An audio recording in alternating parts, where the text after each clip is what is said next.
How's it going, everyone? My name is TreeBurgers and welcome back to the test server. Today we have some changes that I think a lot of you guys have been anticipating for so long. As you can see, something is all with this hover in front of us right here. And basically we are finally getting a test server where hover nerf will be in focus. The devs themselves have said that this is actually not the main focus of this test server, but movement parts in general are what is being looked at. The thing here is that besides the fact that you can see that these hovers are mounted very oddly compared to what they were supposed to be, we also have some changes to the way the wheels are mounted. Let's see if we can find any of the new wheels here. Just ignore that thingy right there.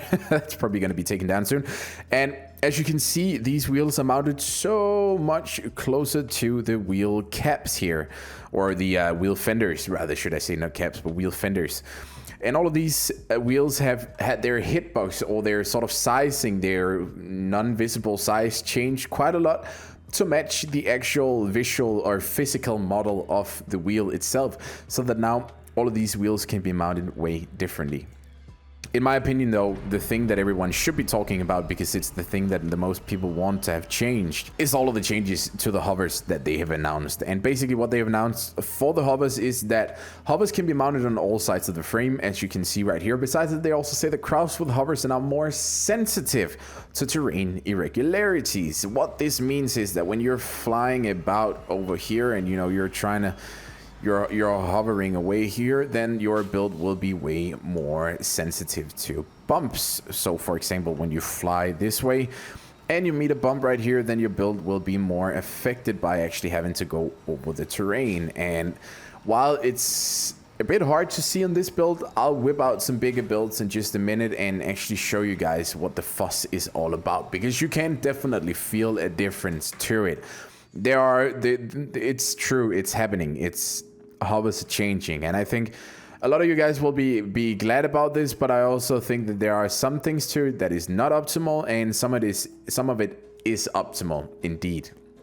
Besides the terrain irregularity, then hover turn speed reduced. I personally cannot feel much difference to this. I still feel like they do turn quite all right. And then we have the hover tonnage reduced from 850 to 750. So each hover loses 100 tonnage, which will then result in Fused having 787 instead of 750. And before that was 850 and a plus of 5% to that, which will be 85 divided by 2. What's that? 37.5? No, that's way more. Wait, what? 42.5 extra 2. So yeah, that means that the hovers we will see, all of the builds, the hover builds that we will see right now will have to be remade into to some extent. Take my own flute build that you have seen in quite a lot of videos. That one is rather overweight now, so we would have to strip off a decent portion of weight here in order to make it be not overweight, which it isn't anymore. But the interesting thing about this hover is now that even though it is, as you can see, still flying fine now because we removed some weight, just you notice how bouncy it is. You see all of those, usually hovers wouldn't bounce this much when going up and down. This is a rather big hover, so it's not affected much. But if you take a smaller hover like this one, for example, which we will also just have to strip off some weight off of, there we go, and just remove these, because we're going to get into those in just a second and why they're on here now. But basically, as you can see, a build like this, especially notice my aim here, because it's gonna be so hard trying to aim your cannons while you're chasing down some dude when the hover is wobbling like this.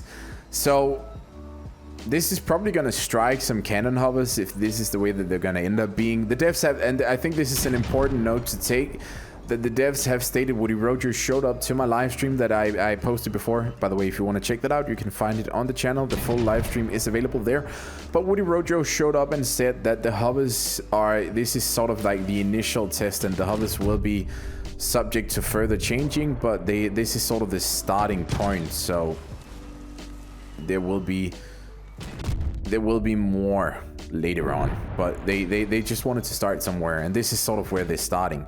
And I think to some extent this is fine, this is a great start, but I also want to, you know, just pinpoint that with the current situation, there's just a lot of ways to counter all of this wobbling, so you don't necessarily have to be frustrated that your build is wobbling all over the place, because throw in 3 of these and that will kill out pretty much all your wobbling. And that want to make me argue against them seeing this terrain irregularity as something that they should nerf upon, because watch what happens now when I go over all of this. You see how these stilts sort of help with removing some of the bumping, and you can actually, I think this one can actually go down one further even.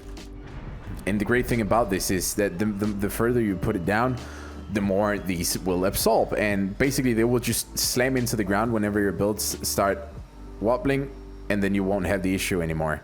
I especially had great success with doing this on bigger icebox cannon hovers, because your build is so spread out, so when it starts wobbling, that thing behind there, your stilt, so to say, will always knock into the ground and will always kill your wobbling. And that will just, my point being here is that it's a thing that is so easy to build against. It's so easy to fix with proper building, and therefore I don't think it's something that they should bother trying to make a penalty, because after all, the perk of the Icarus is also hovers above ground, ignores all bumps, and boasts high flip resistance.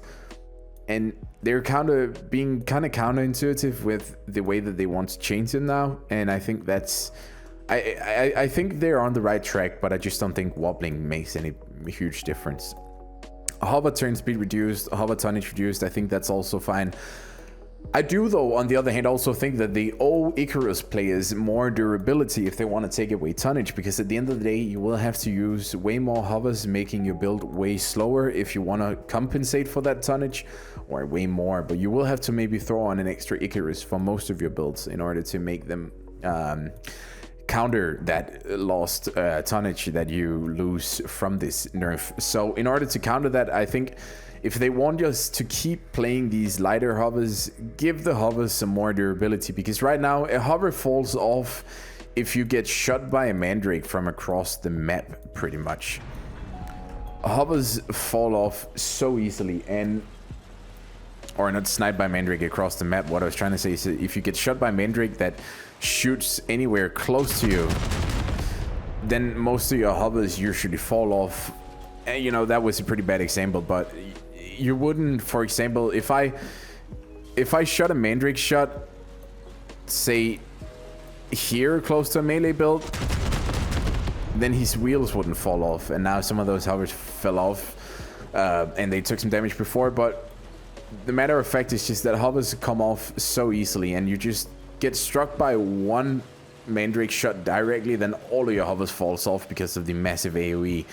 And I know most of you guys think that's great, but that's also something that you have to consider, that a weapon that can take out a build in just, you know, in one hit, that was a direct hit, I'm not trying to prove any points for that, but a weapon that can immobilize a player with just one single hit is, in my opinion, not the weapon's fault, but that's probably the movement part being just a tiny bit too weak. So, in my opinion, it's fine. Take away the tonnage from the hovers. It will force people to build lighter hovers and make them less durable. But maybe just give the hovers themselves a little bit more durability then to compensate for it for these lighter hovers. But besides that, I actually think it's nice to see a hover nerf, because it just goes to show that the developers are indeed listening to you guys when you are asking for hover nerfs. And hovers are dominant. Most people playing hovers in Clan Wars, they are dominant indeed. I am not saying that they're perfectly fine balanced, because they are the more superior choice when it comes to movement parts right now. And that definitely has to change. And the only way to change that was a terrible shot, by the way. The only way to change that is simply to nerf these hovers a little bit. Now, we're gonna have to see more about what they're gonna do, and also massive props for, you know, meeting us halfway and letting us mount hovers in many different directions in order to still have this narrow profile that we have on these builds, because it's definitely still going to be this that is the most viable. So we're going to have to see how they work out. But I also saw a pretty interesting cricket hover right here, which is the consequence of these narrow profiles and the builds being more wobbly is that you see how much this leans all the time. If you hit just a, you know, a tiny slope over here, let's see if we can provoke it.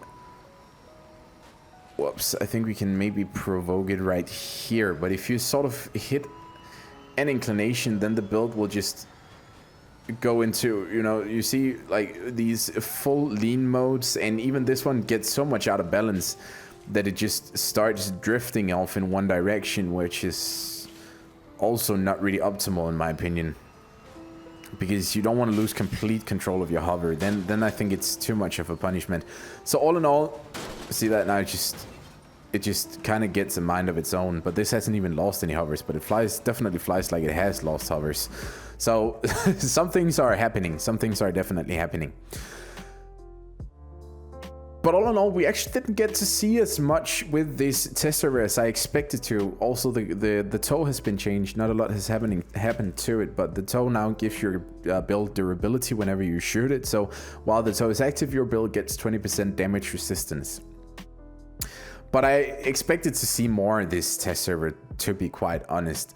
There are also still access to the raid where you can get that mine and you can see the mine. It's a bit more functional now. It triggers, jumps up into the air and explodes.